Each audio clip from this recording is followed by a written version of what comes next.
I got another story here that we will get to. This is titled Sexual Experiments, Time Travel, and Magnets. The Strange World of Alien Abductions. Hello! Oh, yes. So, whatever the true cause of alien abductions might be, it's very real to the people who experience it. A report in June 2000 said that at least 37,000 people had bought policies against being abducted by extraterrestrials from just one London-based insurer. Now, we talked about alien abduction insurance a few years ago on the show. I believe there's a company out of Florida that was offering alien abduction insurance. Yep. Yeah, we talked about that a while ago, that people were putting down $1 million or $2 or $10 million worth of footage of coverage on that. So yeah, you can lay down some money and you can protect yourself. I tell you what, I'll give you $14,000. I don't know if the policy is that much. Yeah, Hulk, though. I don't think it costs that much. I think you can get it cheaper. Yeah, okay. Like $2. But hey, he's a rich kid. He wants to do what he's got to do to get the protection he needs. So here we go. The phenomenon often starts when the abductees are very young. Alien abduction researcher Bud Hopkins said that he has come across children as young as 2 who reported a strange presence entering their room at night. Many abductees report regular experiences going on decades. Former military of defense employee Hillary Porter said in 2014, I have been an alien abductee all my life. That's a bold claim. Like right out of the womb, just boom, abducted and never came back. That's right. Doesn't make any sense. Well, I mean, that's what she is saying. She's going on record with that, and she's a person of credibility, military, ministry of defense. So there you go. She told news.com.au about the first time it happened. The throwaway comment, like, well, the Australian version. It's you gotta say that. News.com.au. About the first time it happened. I was stripped and thrown on some sort of bed. They looked really horrible, sharp instruments, and they were pressing it right the way up my body. I'm assuming they mean all the way up my body. All the way up my body while I was screaming. I can't remember anything after that. Hillary was just 5 years old at the time. Interestingly, older people seem immune. Jenny Randalls, former director of investigations with the British UFO Research Association, said abductions is essentially a young person's experience. And note that the phenomenon seems to be associated with the ability to have children. So I'm guessing I'm out right now. Oh, so you're safe. No abductions for you. I'm safe. But I've gone over this on the show. I've done video blog posts about this, that I have a memory I cannot explain. And I've talked to my parents about it. I've talked to doctors about it. It's a memory of when I was a young kid. I was face down on what feels like a medical bed. My arms are tied at one corner, my feet tied at the other corner, and I managed to get my left foot free of these bindings. And there was a person that I felt was right behind me. I kicked back. I kicked at him. I felt this gratitude that I was able to resist these people doing something to me. They then grabbed my leg, held it down, and retied it. And that's all I remember. Now, to me, it doesn't feel like a dream, and that memory is vivid, and I think about it every other day. And I can't get any resolution on it. Anesthesiologist said that typically they wouldn't tie down a kid like that. They would never tie a kid face down. And if they did, they'd never admit it. They would never tell anybody about that. Certainly wouldn't tell that kid. Yeah, and they would only do that to protect themselves in and out of surgery. So, but this woman seems to have something similar. She was just 5 at the time, and it goes on to say that older people are rejected by the abductors, And one man told researchers that the aliens told him he was no use to them because he had undergone a vasectomy. Oh, there you go. Look at that. Look at that. That's right. You're safe. I'm as safe as they come anymore. You can run around the woods at night yelling, abduct me, and it won't happen. That's some good news on that front. Well, I guess so. Unless you want it to be abducted.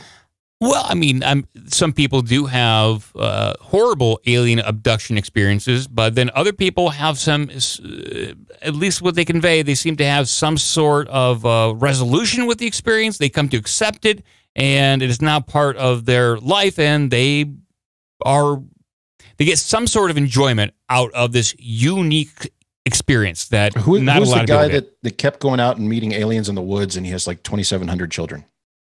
Oh, the guy was that the I forget his name, but there's a documentary called Love and Saucers. He's an older man, I believe, in New York, and he paints pictures about his sexual experiences. Yeah. And he's probably had sex with a multitude. David Huggins.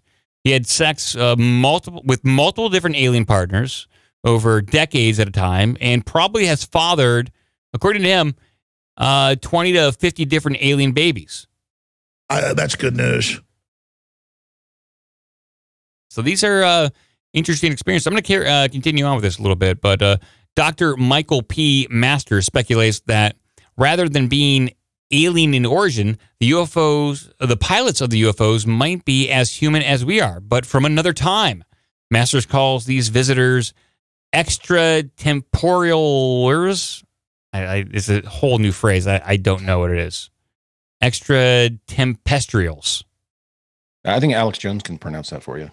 You're right. I think he can. Thrombocytopenia? Yeah, the thrombocytopenias.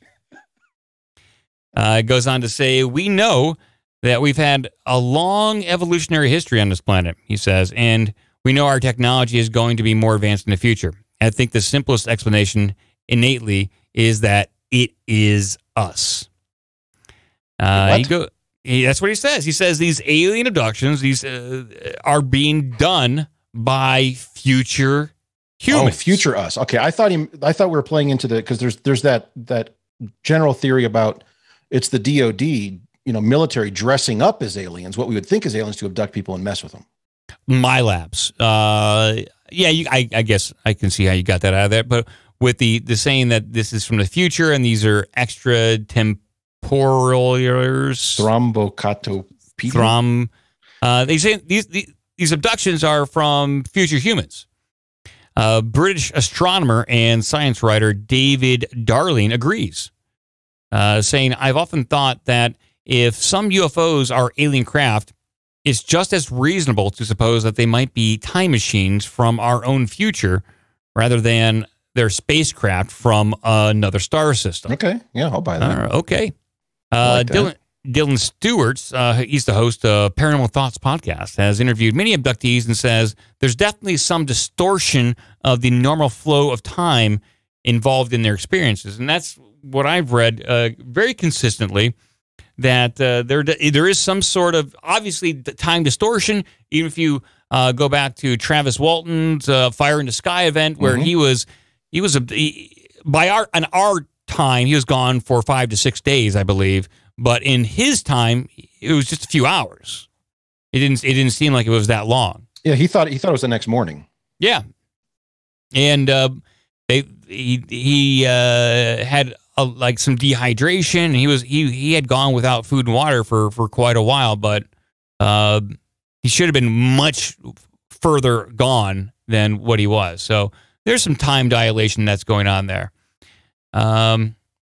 Goes on to say, I have reason to believe that they could be traveling from specific star systems, but at the same time, the way in which people report them operating, the idea that they are multidimensional makes sense. Dylan says that he's definitely on the fence about where the aliens are from.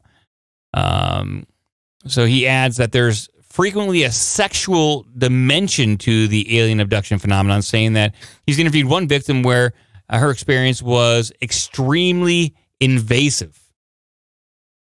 Me and my boyfriend love to get pregnant. I do want to point out this article used two different definitions of the word dimension in two adjacent sentences. Yeah. So they don't know what dimension these aliens are from, but there's a sexual dimension to the story. Like that's correct. That's poor editing. Blah, blah, blah. Could be awesome if there's a sex dimension. We're all trying to get there, even the aliens. It's tough. You gotta really work at that. Need a lot of lube to get to the sex dimension. I think they tried that in Buckaroo Banzai, the movie. Let's see. It goes on to say, in a 2005 paper by psychiatrist Richard J. McNally, links the phenomenon with repressed memories of childhood sexual abuse. Nigel Watson, author of UFO Investigations, writes that stories of alien abductions, often with a sexual dimension, twice now, date back before the era of flying super era. I don't know what that means. Before the flying super era, maybe the flying saucer era, maybe. He says that they used to be blamed on demons. In the 80s, alien abduction researchers in the USA accepted that women are routinely abducted, impregnated, and then re-abducted a few weeks later for the extraction of the hybrid fetuses. These activities explained the short-lived pregnancies experienced by female abductees, Watson added. As for male abductees, they either claim to have had intercourse with an alien woman, or their sperm was abstracted by mechanical means by the aliens. Penis man. He says that penis man. He says that magnetic fields can overstimulate the temporal lobes, resulting in hallucinations that some people trapped between sleep and waking interpret as abduction experiences. He doesn't, however, explain where these mysterious magnetic fields might be coming from. Okay. Well, this kind of article leads me to this talk I heard, and I'll play a few clips from this talk. Now, this is I'll post the full. I posted this up to Patreon people. This is Ross Coulthart, and he is a journalist out of Australia. He's been on the case of UFOs for quite a while, and he's had military contacts, ex-intelligence official contacts. He's talked to everyone. He's a very open-minded journalist when it comes to this. He's very well-spoken, and he has very particular thoughts on UFOs and aliens in general. So I'll play a few clips here. It might relate to exactly what we just read there. And so this is the first one that I have, and it is about, so if there's so many UFOs out there, and everyone's got a camera, what is his speculation as to why there aren't more high-resolution photos of UFOs? And this is what Russ had to say. Possible that they are capable of meddling with our technology, that they're capable of affecting our capacity to take good photographs. I'm struck, Kurt, by the number of times that I've spoken to people who've witnessed the phenomenon up close, and I've said to them, why the hell didn't you take a photo? You were there, you had a bloody camera. And they go, that's weird. It didn't occur to me. That has happened time and time again. And it's interesting because there's a series of incidents up around a place called Northwest Cape, a very remote military base in Western Australia called the Harold E. Holt Naval Communications Station, which was an American base until 1991, 1992. And I've spoken to 3 people who've witnessed the phenomenon in that part of the world, and each one of them describes this kind of weird feeling where they've actually forgotten about their experience until, in one case, 2 years later. Nikolai, the guy that I was talking to, was telling me that he'd seen an object by the side of the road, like a car standing on its end, a big solid oval that was clearly metallic of some kind, but glowing, emitting some kind of plasma glow. And he said he didn't even remember it until 2 years after the fact. Now, this is not new. oftentimes people who witness a UFO just flying nonchalantly, flying casually across the sky. Just fly casual. Fly casual. Sometimes they'll get a thought in their head to take a picture, and then they'll get another thought that they should go back inside, or they should put their camera down, or that there seems to be some sort of communication, some sort of telepathic communication that us humans are receiving from these UFOs in certain instances, and we're very easily suggestible. It is very easy to manipulate our thoughts, and we are fairly, for the most part, pretty docile when it comes to what they want us to do. Not a lot of people get a chance to fight back. So I've heard that many times where a person's like, I'm going to take a picture. And then the next thing is like, oh, I'm just going to go inside and kind of forget about this entire thing. So, well, so I do want to put on one thing. At the beginning of this clip, the guy said the assertion was the aliens are so advanced, they have some technology to mess with our cameras so they don't work very well. But then everything he said was about people being, mentally manipulated to not want to, or even not think about taking a photo. That is correct. So, there are, in what he says, yeah, I mean, these craft do appear to affect machines, cars, and electrical devices quite frequently. And so that's not out of the realm of possibility. There's also cases in which there are two people filming. This is with film. This is back when there was film and video. A person was able to capture a very large event on like 8mm film, but the person next to her who was filming on a video camera wasn't able to get anything but just like a ball of light. Like there's two people, same location, same event, captured two different things with two different pieces of technology.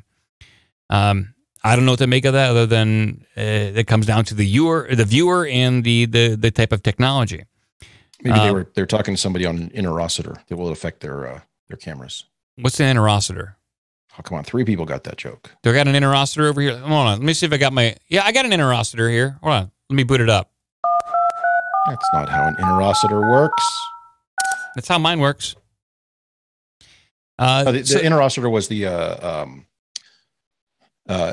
it was the alien device from this island Earth, when one of the guys went to take a photo of the alien appearing on it, and the alien saw that and said, your camera will only pick up a gray fog. Oh, okay. Famously parodied in Mystery Science Theater 3000, the movie. Oh, right. Mm-hmm. Well, in this clip, Ross talks about UFO disclosure. There's a lot of UFO news out there. Obviously, the United States military and certain defense contractors have known a lot more about this topic than they have ever let on. Quite frankly, it has been lying for decades and decades. But so why now? Why are we going to believe anything that they have to say now? And this is Ross's thoughts on UFO disclosure. We can't deny it, but what we want to do, I think there's been an active decision made to constrain the current UAP task force's investigations from 2004. I don't think they want us to know anything about alleged crash recoveries or any of the other more extraordinary claims that have been made over the years by people like Corso. It's almost like what they're trying to do is present a scenario to the American and international public where the American government can, in a few years' time, go, guys, look what we've discovered. This is amazing. There really is a real phenomenon. And look, we're partway there because they've acknowledged the phenomenon is real. But I suspect we'll be told that, there is perhaps some intelligence that we don't yet comprehend that is operating on our planet. I do. I really do suspect that, and I've been led to that belief by people who know. But I do believe that hopes that we're going to see disclosure of the truth behind crash recoveries, the truth behind alleged alien retrievals, the truth behind mutilations and MyLabs and abductions, I don't think we'll ever see that. And I think what's happening at the moment is there is a desperate, I do believe, by the way, that the United States has recovered what it believes is non-human technology. There, I've said it. Oh, he said it. He said it.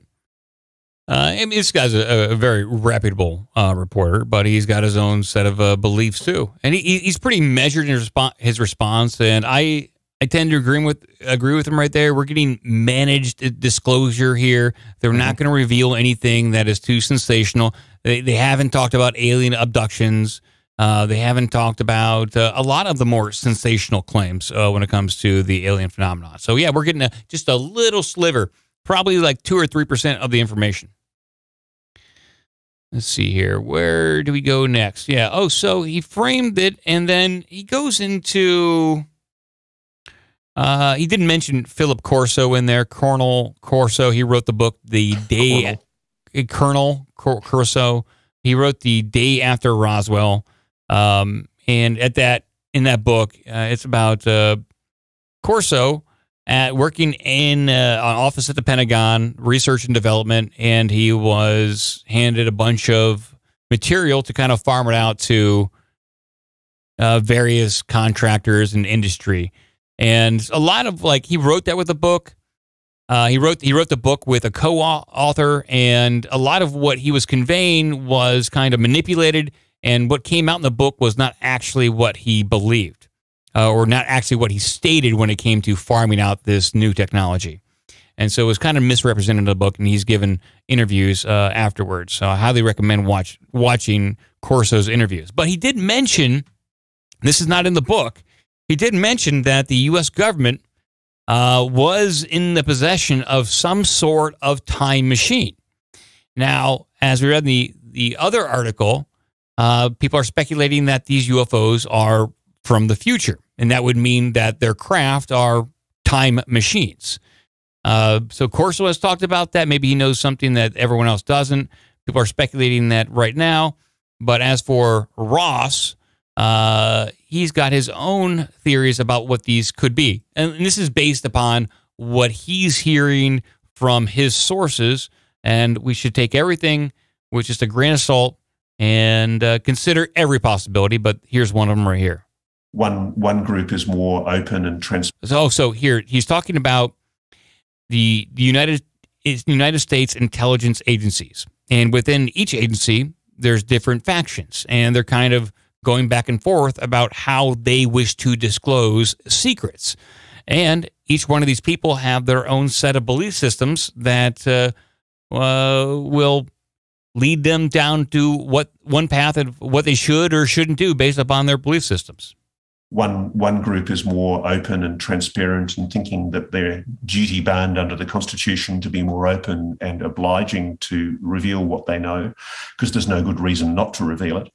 But there's another group that probably also, because of religious ardent zealotry, are reluctant to see the full story told. I think for a lot of people who are of extreme religious faith, and that's not to be in any way critical of people who are believers, I think a lot of people, because I do think, I think the Vatican, for example, has made it quite clear that if you are religious and if you believe in ETs, they are all God's children. I don't think the idea of alien life is incompatible, and people should take a closer look at what religious institutions like the Vatican have actually said about this.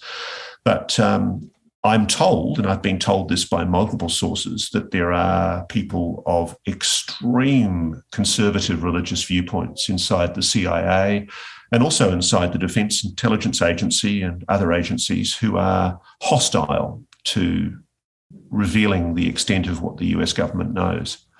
And I do know because they believe it's connected to what's demonic? They think it's demonic. They think it's satanic. And who knows? I mean, I'm not religious, but it might be. I mean, we've heard that many times. A lot of people believe the demonic angle. I know Teddy Spaghetti, who calls up every now and again. He thinks that they're demons. And there's a lot of other people out there that, these are demons. That's what they are. I don't know what to think about that, but I don't want to believe that they're like the evil demons, I was going to say that was one of the conceits of the name of the book, I'm trying to think of it. Childhood's End, by Arthur C. Clarke, is that the aliens who arrive have that appearance, and it's a deliberate manipulation of the populace, because there's so many things that they associate with that appearance of demonic creatures. Yeah, and I know the word demon doesn't necessarily denote evil or horribleness, but I mean that's what we know from the Bible and like at least Christian belief systems. When you say a demon, you think something from hell that is going to do bad things to you. Good luck trying to convince the populace otherwise. Well, good luck. Doesn't bother me. That guy's fine with it. He's all right with it. He does have another theory here. This is the last clip that I have from Ross, but fairly interesting and definitely applicable to the article we just talked about. I wish I could tell you what I'm being told right now, but I don't think it's responsible for me to talk about it until I've been able to verify it more, because I don't want to panic people or be irresponsible. I'm already copping a swipe from different people. Actually, Eric Davis had a go at me the other day because I apparently talked about people who told me that the United States may be actively engaged in attempting to bring down objects by using the frequencies that they know these objects can be tracked at. And he said I was clueless on that point. And I don't want to get into a ding-dong with Eric Davis because I actually like the guy and respect him enormously. But all I was doing was reporting what I've been told. And I've been told in another area certain things about the phenomenon that are quite disturbing. I mean, there are a lot of people privately claiming to me things about the implications of the phenomenon that go beyond, far beyond the whole notion of just, I mean, I wish it was as simple as extraterrestrials getting in their little spaceships and flying from Zeta Reticuli and coming to this planet. That's the easy explanation. The explanation that I've been exploring in recent months is more complex, and I've already spoken about this to some extent, so I will say it involves the notion of future human time travel. And look, it's only hypothetical. I'm not saying it's real, but if what I'm being told about that is true, then yeah, I would be somber too. There we go. Time travelers. That's what he's leaning towards. And I'm on board with that. Why not? Give us an email at ourbigdumbmouth@gmail.com. Check out obdmpod.com for all the social media and donation links. Be a part of the magic.